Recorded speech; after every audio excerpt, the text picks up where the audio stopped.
Imagine celebrating the end of a brutal war only to watch your neighbors instantly turn into a terrifying lawless mob.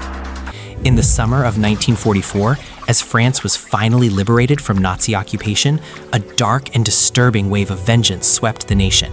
Over 20,000 women were violently dragged into public squares, publicly humiliated, and had their heads forcefully shaved in front of cheering crowds. But the most unsettling part? Many of the people holding the scissors were hiding a dark secret of their own. What really happened during the wildest purge in history?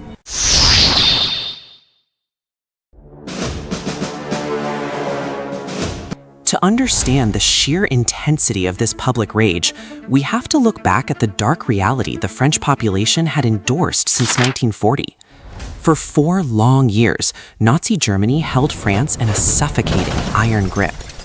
Life under the swastika was not just a political defeat, it was a daily struggle for basic survival. Food, coal, and clothing were strictly rationed. Millions of families starved, while the vast wealth and agricultural output of France were systematically drained to fuel the German war machine. Black markets thrived, and the average citizen faced constant, grinding poverty. But the physical hardship was nothing compared to the psychological terror. The German secret police, the Gestapo, operated in the shadows with absolute cruelty. Anyone even remotely suspected of resisting the Nazi occupation was hunted down, tortured, and executed. To make matters worse, a toxic culture of suspicion poisoned every neighborhood. To survive, some people chose to look the other way, while others actively betrayed their friends and neighbors to the authorities. The daily humiliation of seeing Nazi flags flying over historic French landmarks left a deep, bleeding scar on the national psyche. It created a society fueled by intense, silent hatred, waiting for the perfect moment to explode. When the German army finally retreated in 1944, a massive power vacuum opened up. The years of repressed fear and anger instantly transformed into a desperate demand for immediate justice, or more accurately, immediate revenge. The targets of this rage were the collaborators, those who had actively aided the enemy. But while high-ranking political traitors and economic profiteers were often protected by complex legal webs or managed to flee the country, the local population looked for easier, more visible targets. They turned their fury toward the women of the community. Any woman who was suspected of having a personal, romantic, or professional relationship with a German soldier was instantly branded a traitor. This phenomenon became known historically as horizontal collaboration. In the eyes of the angry public, these women had not just slept with the enemy, they had symbolically desecrated the honor of the entire nation while their countrymen were dying on the front lines.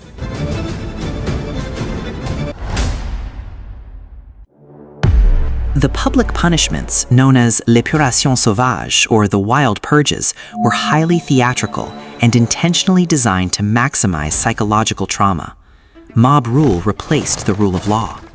Local resistance groups and angry vigilante crowds would storm homes, pulling women into the streets. They were marched through the towns on the backs of open trucks, subjected to spit, stones, and insults from the very neighbors they had known for years. Once in the public square, the shaving began. Professional barbers, or sometimes just angry citizens with dull scissors and clippers, would violently strip the women of their hair. In many extreme cases, the mobs didn't stop at the hair. They painted swastikas onto the women's foreheads, stripped them of their clothes, and forced them to parade naked through the town.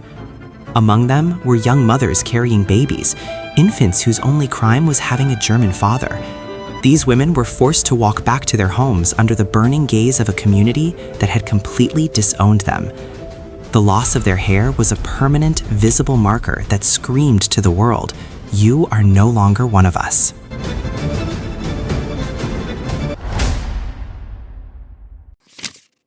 Historians look back at this dark chapter with a mix of horror and deep psychological fascination. The most unsettling aspect of the wild purges was the total absence of due process. There were no trials, no judges, and absolutely no evidence presented. Accusations were thrown around blindly. In the chaos, a simple rumor started by a jealous neighbor or a personal enemy was enough to seal a woman's fate. Some of the victims were indeed active informants who had sent French resistance fighters to their deaths, but many others were simply desperate individuals, impoverished cleaners who worked at German headquarters just to buy bread for their starving children, or lonely women caught in the tragic crossfire of wartime romance. In many cases, the very people who cheered the loudest during the public shaming were those who had secretly collaborated with the Nazis themselves.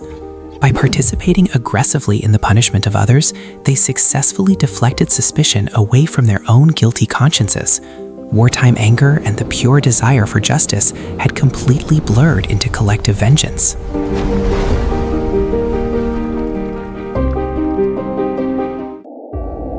As the months rolled on and a formal government finally re-established control over France, the era of vigilante street justice slowly came to an end. The wild purges were replaced by legal channels. This official period became known as the épuration légale. Post-war courts went on to investigate and prosecute roughly 120,000 suspected collaborators through formal trials. Many faced execution, hard labor, or national degradation. Yet, the memory of the 20,000 shaved women remained a sensitive, painful scar. It revealed the deep moral and social fractures that occupation and liberation leave behind. It proved that war does not just destroy buildings and borders, it violently warps human empathy.